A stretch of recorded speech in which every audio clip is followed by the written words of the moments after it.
Hi, I'm John Craven with BevNet, and we're here at the Winter Fancy Food Show in San Francisco, and I'm with Dave Sands from Grady's Cold Brew. Hello. Thanks, Dave. Thank you, John. So today you're showing off your new bean bags. Can you tell us a little bit about those? Yeah. So we came out with, they're called Grady's bean bags. It's kind of the first ever brew-it-yourself kit for cold brew. So really the way they work is you take a bean bag, it looks like this.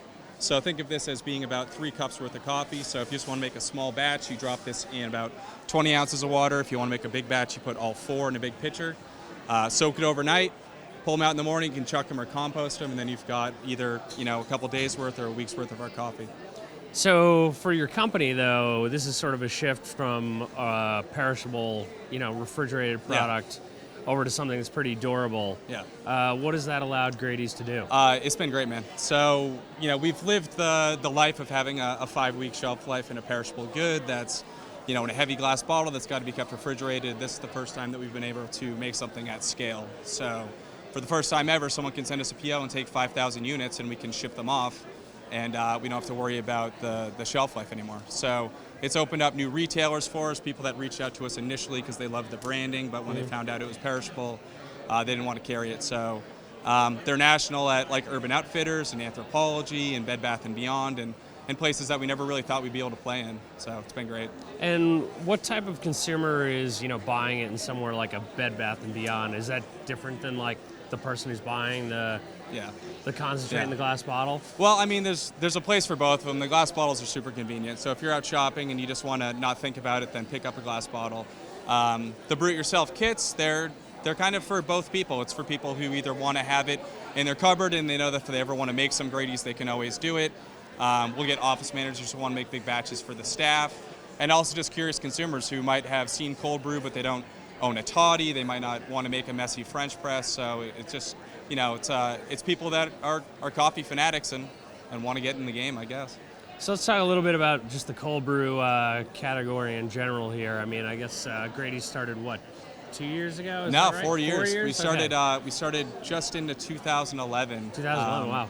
Yeah, it's hard to believe. It's hard to believe that, flies. Grady and I just realized we quit our full-time jobs like 3 years ago. And so we're happy it's still working, thankfully. And as far as the category goes, I mean, there have been a lot of, players that have kind of come out. Can you just give us a sense of kind of where Grady's is at, especially with the new, bean bag? Yeah, I mean, we're expanding. So we just picked up the Southwest region of Whole Foods, which is great. But the category itself, I mean, it's exploding, but especially in the summer, every week of sales is better than the last. And we think that the category growth is really driven from the fact that now all of a sudden we're not the only people explaining what a cold brew is, explaining what a concentrate is. The category, you're seeing the set get built out. So instead of it just being one cold brew, you'll see us next to Stumptown, next to Blue Bottle. And it's kind of like what you saw with craft beer, where all of a sudden you're getting options and we all have our different value propositions. And you're out there and you're just kind of trying to make fans and keep them. So since we're here at the Fancy Food Show, it's all about the specialty foods channel, and you guys have been sort of a player in the natural channel. Yeah. Can you sort of give us a little insight into just what the differences between the two are for you? Yeah. I mean, it's we got a lot of mom and pop shops coming over here. We're actually in the Brooklyn area right now, and so what's nice is we're able to offer them a product that's really never existed before.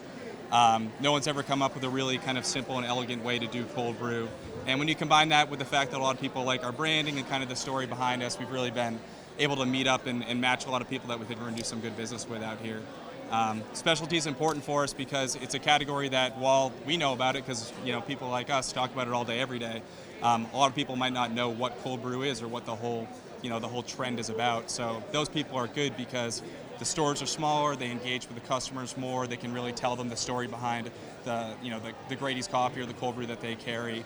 And that matters a lot. Really, the success that we've had at a lot of grocery stores is because we go in and we do meetings with teams and we do trainings with people. So that way, when you grab the person who's working on the floor to Whole Foods, they'll be like, oh yeah, I know the Grady's guy personally. They're great. They come in and do trainings and all that kind of stuff. So this is a great spot for us to be in. Cool. Well, awesome. Well, hey, Dave, thanks a lot for your time here, and best of luck here at the Fancy Food Show. All right.